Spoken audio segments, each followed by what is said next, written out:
Good afternoon students, कैसे हैं आप लोग। आशा अच्छे होंगे, आप लोगों की पढ़ाई अच्छी चल रही होगी। आपका फिर एक बार अपने ऑनलाइन प्लेटफॉर्म प्रयाग एकेडमी में बहुत बहुत स्वागत है। हम लोग हिंदी की टेस्ट श्रृंखला कर रहे थे, लेकिन जिसमें लगभग 20 प्रश्न आते हैं। तो 20 प्रश्नों की श्रृंखला कर रहे थे। तो इनमें 20 प्रश्नों की सामान्य हिंदी की श्रृंखला में आगे बढ़ाते हुए शुरुआत करते हैं। आज का पहला आपका प्रश्न है, इनमें से किस विकल्प के सभी शब्द तद्भव हैं? धैर्य, गोबर, जेठ, पाषाण, कोक और पत्थर, पुष्प और भक्त। तो देखिए, यहाँ धैर्य का धीरज होता है, ठीक है, क्या तद्भव। तो धैर्य क्या है, तत्सम है। यहाँ पर पाषाण का होता है पत्थर, तो यहाँ पर ये आपका क्या है, तत्सम है। यहाँ पर पुष्प जो है वो तत्सम है। इसका मतलब ये तीनों क्या हो गए, इनमें एक एक तत्सम है। तो अब आपका रह गया कोक और पत्थर। तो पत्थर का होता है तत्सम पाषाण और कोक का होता है कुक्षी। तो आपका उत्तर क्या हो जाएगा, कोक और पत्थर। ओके, तो चलिए अगला प्रश्न है, निम्नलिखित में से कौन सा तत्सम शब्द है? इनमें से तत्सम शब्द कौन सा है? शतरंज, पक्षी, बहु या रोटी। ठीक है, तो इनमें से आपको बताना है तत्सम शब्द कौन सा है। बहु का तो बधु होता है, ठीक है, और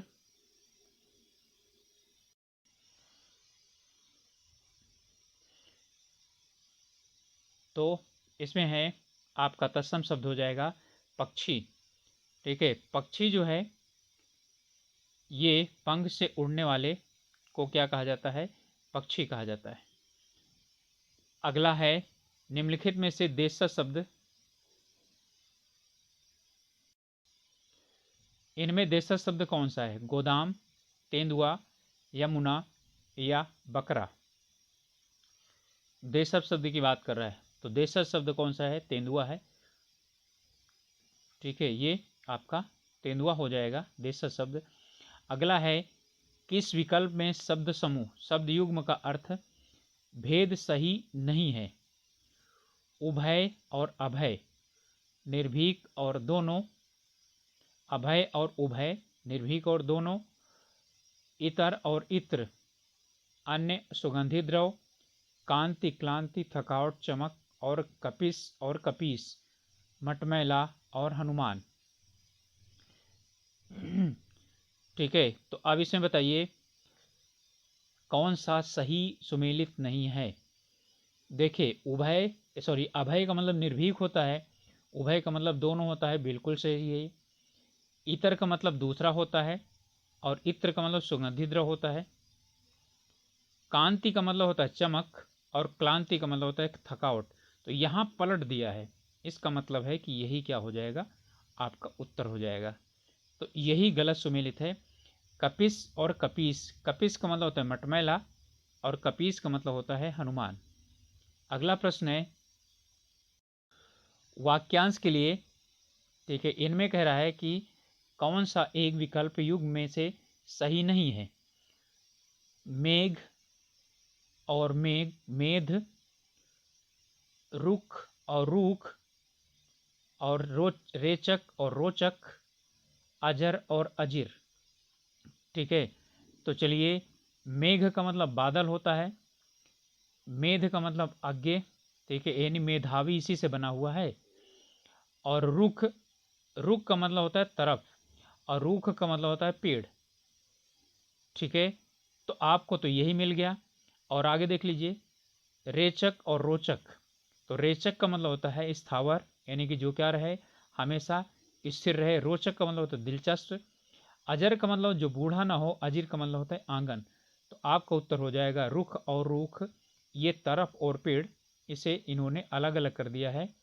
अगला है, वाक्यांश के लिए प्रयुक्त एक शब्द का बताइए। पराया दोष ढूंढने वाला क्या कहा जाता है? तथ्यान्वेषी। जो धर्म अधर्म करने से डरे उसे धर्मबेरू। आश्रयदाता को प्रसन्न करने के लिए कही जाने वाली झूठी सच्ची कहावत ठाकुर सुहाती। या जिसने अनेक विद्वानों से विभिन्न शास्त्र का ज्ञान प्राप्त किया हो उसे बोलते हैं बहुश्रुत। तो इनमें आपका कौन सा सुमेलित नहीं है?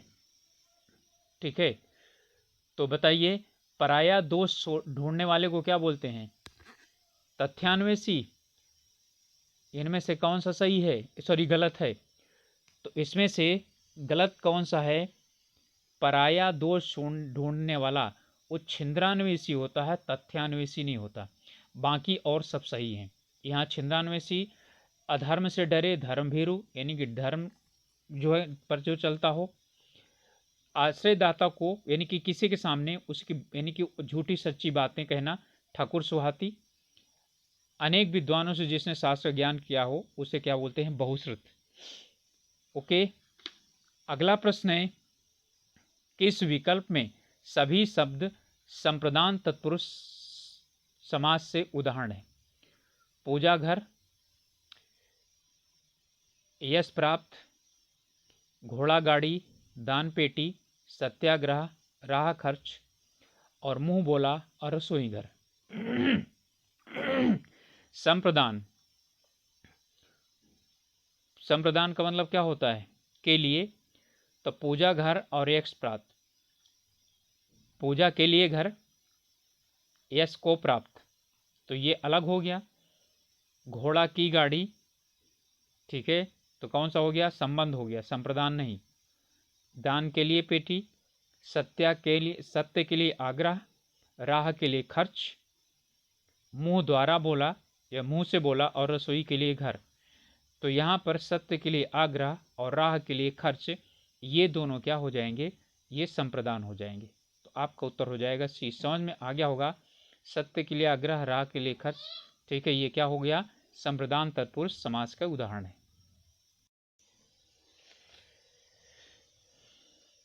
किस विकल्प पे सभी शब्द परस्पर पर्यायवाची नहीं है? यानी कि इसमें बताना है कि पर्यायवाची का कौन सा इसमें समूह नहीं बनाता है। आत्मजा और दुहिता, चक्षु और मयंक, उपल और प्रस्तर, अरविंद और पुंडरीक। तो आप लोग जानते हैं कि आत्मजा और दुहिता ये लड़की के लिए होता है, ठीक है। चक्षु का मतलब आँख होता है, मयंक का मतलब होता है चंद्रमा, उपल और प्रस्तर ये क्या होते हैं? पत्थर के होते हैं। अरविंद और पुंडरीक ये दोनों होते हैं कमल के। तो आपका उत्तर मिल चुका होगा, कौन सा? चक्षु और मयंक ये दोनों एक दूसरे के, ठीक है, यानी पर्यायवाची नहीं है। अगला प्रश्न कह रहा है कि इनमें से बादल का पर्यायवाची शब्द कौन सा नहीं है? अभ्र, वलाहक, कादम्बरी और जीमूत, ठीक है। इसमें बादल का पर्यायवाची कौन सा नहीं है, ये पूछ रहा है, ये बताना है। अब आप लोग बताइए, मिला उत्तर? नहीं? चलिए, अभ्र भी, बलाहक भी और जीमूत भी, ये सब क्या हैं? बादल के पर्यायवाची हैं। लेकिन कादम्बरी जो है ये बादल का पर्यायवाची नहीं है। अगला कह रहा है कि निम्नलिखित में से ये बाणभट्ट की क्या है? रचना है। इनमें से सुमेलित युग्म कौन सा, यानी कि विलोम का कौन सा सुमेलित है? शेष का अवशेष, या अनुदान का अवदान, उन्नति का अवनति, या विरोध का अवरोध। तो इसमें किसका यानी कि विलोम शब्द सही है? तो कौन सा सही है? तो बिल्कुल आप जानते हैं कि उन्नति का क्या होता है? अवनति होता है। तो यानी कि बाकी और क्या चीज़ है आपको देखने की जरूरत है ही नहीं है। अगला कह रहा है कि इसमें से किस विकल्प में क्रिया का द्विकर्मक रूप प्रस्तुत किया गया है? अध्यापक ने विद्यार्थियों को पाठ पढ़ाया, वह सुबह, कह रहा है यानी द्विकर्मक क्रिया प्रयोग नहीं हुई। वह सुबह पढ़ाई करता है और शाम को खेलता है। मैं बाजार से सब्जी और फल खरीद लाया। और मदारी के कर्तव्य देखकर दर्शक खूब हंसे। देखिए, इसमें है द्विकर्मक क्रिया। यहाँ पर क्या कह रहा है? सुबह पढ़ाई करता है और शाम को खेलता है। इसमें कर्म है ही नहीं है, ठीक है। यानी कि यहाँ पर पढ़ाई और क्या चीज़ है, यानी शाम को खेलता है। तो यानी कि सुबह क्या करता है, पढ़ाई करता है, शाम को खेलता है। देखिए यहाँ पर को आया है, ये दोनों क्या हैं, अलग अलग हैं। इसे पूछ रहा है कि इनमें कहाँ पर द्विकर्मक क्रिया प्रयोग हुई है। मैं बाजार से सब्जी और फल लाया, तो सब्जी और फल, ठीक है, ये एक साथ ही है। मदारी के कर्तव्य को देखकर दर्शक खूब हंसे, तो दर्शक कर्तव्य को देख करके, ठीक है, दर्शक हंसे, दर्शक को नहीं हंसे। लेकिन जब यदि आप यहाँ पर देखें, अध्यापक ने विद्यार्थियों को पाठ पढ़ाया, तो एक तो विद्यार्थियों को आ गया, ये हो गया, और क्या पढ़ाया, पाठ पढ़ाया। तो किसे और क्या, तो किसे आया, किसको, तो विद्यार्थियों को, क्या पढ़ाया, पाठ पढ़ाया। तो यहाँ पर विद्यार्थियों और पाठ ये दोनों कर्म हैं।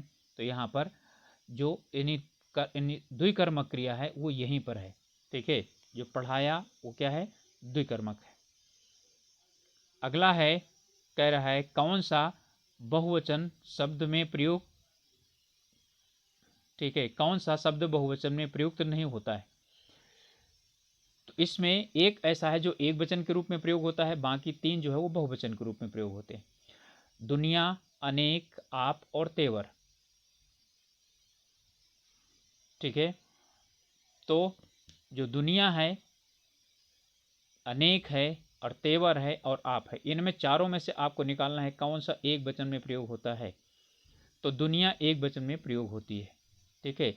अनेक बहुवचन है, तेवर भी अनेक बहुवचन है, आप भी बहुवचन के रूप में प्रयोग होता है। अगला है प्रवृत्ति शब्द का विलोम शब्द क्या होता है। तो प्रवृत्ति शब्द का विलोम आवृत्ति है, निवृत्ति है, सुवृत्ति है, ये समवृत्ति है। तो प्रवृत्ति का विलोम बताना है। तो इसका क्या हो गया अर्थ, प्रवृत्ति का मतलब झुकाव, निवृत्ति का मतलब क्या होना है, होता है, ठीक है, दूर हटना। तो प्रवृत्ति का विलोम शब्द क्या हो जाएगा, निवृत्ति हो जाएगा। अगला प्रश्न है कि इनमें से किस विकल्प में आवृत्ति मूलक पक्ष है। आवृत्ति का मतलब होता है, ठीक है, यानी दोहराना। तो आवृत्ति मूलक पक्ष कौन सा है, अध्यापक पढ़ा रहे हैं, किताब अलमारी में है, माँ खाना बनाती है, उसने गीत सुना दिया, ठीक है। अब इसमें आवृत्ति मूलक बताइए। तो अध्यापक पढ़ा रहे हैं, किताब अलमारी में रखी है, ठीक है, माँ खाना बनाती है, और क्या है, उसने गीत सुना दिया है, ठीक है। इसमें जो आपका माँ खाना बनाती है, ये क्या है, ये आवृत्ति मूलक पक्ष है, ठीक है। क्योंकि खाने में कई चीज़ें हैं, पढ़ाना एक क्रिया हो गई, अलमारी भी क्या हो गई, एक हो गई, यानी कि किताब अलमारी में रखी है, इसमें तो कोई में है, ये हो गया, गीत सुना दिया, ठीक है, उसने गीत सुना दिया तो एक गीत सुनाया, ठीक है। तो आवृत्ति मूलक क्या है, खाना बनाती है।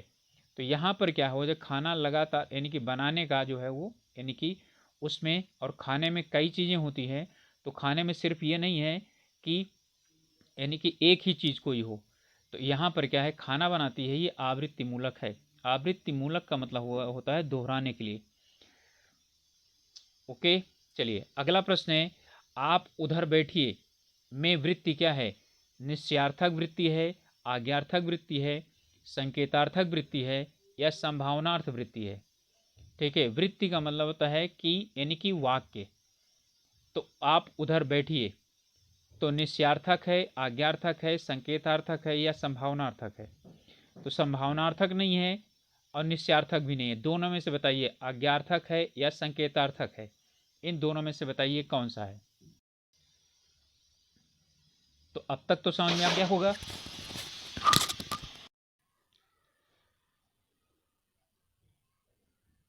तो इसमें समझ में आ गया होगा, आज्ञा दी जा रही है उधर बैठने की, तो क्या हो जाएगा, आज्ञार्थक वृत्ति हो जाएगा।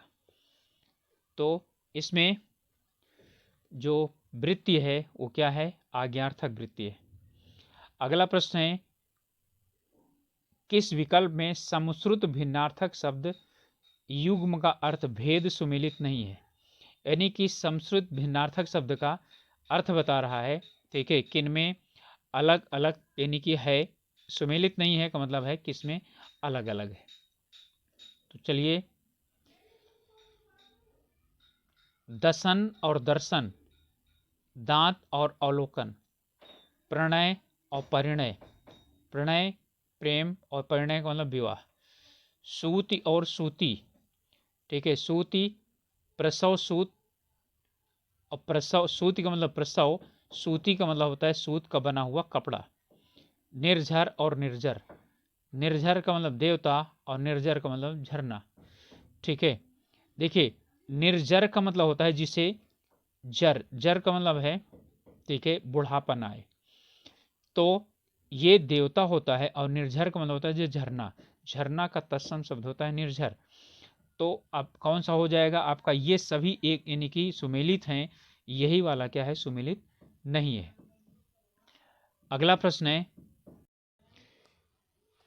इसमें से कौन सा विकल्प सुमेलित युग्म नहीं है, संलिप्त, निर्लिप्त, सुबोध का दुर्बोध, आसक्त का अनासक्त, गृहीत का अनुग्रहित, ठीक है। तो युग्म, संलिप्त का मतलब निर्मित यानी कि जो लगा हुआ है, इसमें विलोम शब्द बोल रहा है, तो संलिप्त का विलोम निर्लिप्त होता है, बिल्कुल सही है। सुबोध का दुर्बोध होता है, बिल्कुल सही है। आसक्त का अनासक्त होता है, बिल्कुल सही है।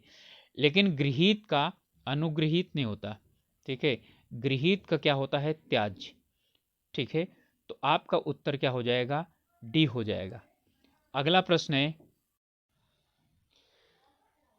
निर्गुण कौन देश को वासी, ये पंक्ति किसकी है, सूरदास की है, वल्लभाचार्य की है, जयदेव की है, या कबीरदास की है। तो निर्गुण कौन देश को वासी, ये सूरदास, वल्लभाचार्य, जयदेव और कबीरदास। तो आप सब लोग निर्गुण जैसे देखेंगे तो कबीरदास पर ही जाने की कोशिश करेंगे, लेकिन सही से सोचिए और देखिए किसकी रचना है। तो किसकी रचना है ये,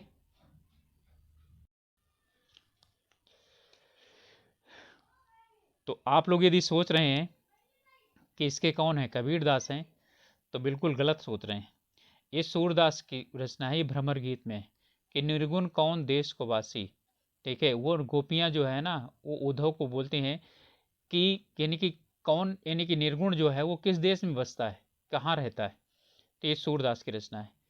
अगला है, कबहुक अंबर अवसर पाई, ठीक है, मोर यो सुधी द्याईबी कछु करुण कथा चलाई, ठीक है। ये जो है किस में है, विनय पत्रिका में है, साहित्य लहरी में है, सूर सागर में है, या प्रेम वाटिका में है, ठीक है। तो अंदाजा लगाइए, पता चला किस कौन सा होगा। तो इसका, ये तुलसीदास का है, और तुलसीदास का किस में है, विनय पत्रिका में। तो कबहों का अंबर अवसर पाई, ठीक है, और मोर यो सुधी द्याय भी कछु करुण कथा चलाई, ये विनय पत्रिका में है। यानी कि सीता जी से वो प्रार्थना करते हैं कि कभी हे सीता माता, जब यानी अवसर ऐसा आए तो राम भगवान के समक्ष मेरी क्या, ठीक है, करुण कथा सुना दीजिए, ठीक है, कोई यानी कि ऐसा अच्छा अवसर आए देख करके। तो ये कहाँ पर है, विनय पत्रिका में। ओके, अगला प्रश्न है, तुम वहन कर सको जन मन में मेरे विचार वाणी, मेरी चाहिए तुम्हें क्या अलंकार। ये पंक्तियां किसकी हैं, ये हैं कि तुम्हें वहन कर सको, तुम वहन कर सको जन मन में मेरे विचार, वाणी मेरी चाहिए तुम्हें क्या अलंकार। ये किसकी है, प्रसाद की है, पंत की है, निराला की है, दिनकर की है। तो ये जो है, जो रचना है यानी पंक्तियां हैं, वो पंत की हैं। अगला है, कर्म का भोग, भोग का कर्म, यही जड़ का चेतन आनंद। ये पंक्तियां किसकी हैं, कामायनी से हैं, पल्लव से हैं, अनामिका से हैं, या निहार से हैं। तो ये समझ लीजिए कि ये कर्म का भोग, भोग का कर्म, यही जड़ का चेतन आनंद। ये अब इसमें अलग अलग दिया हुआ है। अनामिका किसकी रचना है? निराला की। कामायनी किसकी रचना है? प्रसाद की। पल्लव पंत की। और निहार जो है ये महादेव वर्मा की। तो अब ये लाइन मैं बता देता हूं और आप लोग खुद समझ जाएंगे कि ये किस रचना से होगी। यह है प्रसाद की। ठीक है, कर्म का भोग, भोग का कर्म, यही जड़ का चेतन आनंद, ये है प्रसाद की। तो प्रसाद की रचना कौन है? कामायनी। तो ये कामायनी से लिए गए हैं। तो स्टूडेंट्स, ये थे हमारे लगभग 20 प्रश्नों के जो है हिंदी में, सामान्य हिंदी के प्रश्न। मिलेंगे अगले वीडियो में। तब तक आप लोग अपनी पढ़ाई कीजिए, अच्छी तरीके से स्वास्थ्य का ध्यान रखिए। और एक रिक्वेस्ट है, अभी तक यदि आप लोगों ने चैनल को सब्सक्राइब नहीं किया है तो प्लीज़ सब्सक्राइब कीजिए और अपने समूह में इसे शेयर कीजिए, जिससे कि दूसरे लोग जो हम लोगों से जुड़ करके अपनी तैयारी करना चाहते हैं या जो है कर सकें, तो कुछ ज़्यादा सही रहेगा। इसलिए आप लोग सब्सक्राइब ज़रूर कीजिए और समूह में ज़रूर इसे शेयर कीजिए। और यदि आप लोगों को अच्छा लगता है प्रयास तो लाइक भी कीजिए, साथ ही साथ ठीक है, यदि अच्छा नहीं लगता तो डिसलाइक भी कीजिए। ऐसा कोई ज़रूरी नहीं कि लाइक ही करें। तो मिलेंगे अगले वीडियो में, तब तक के लिए ऑल द बेस्ट।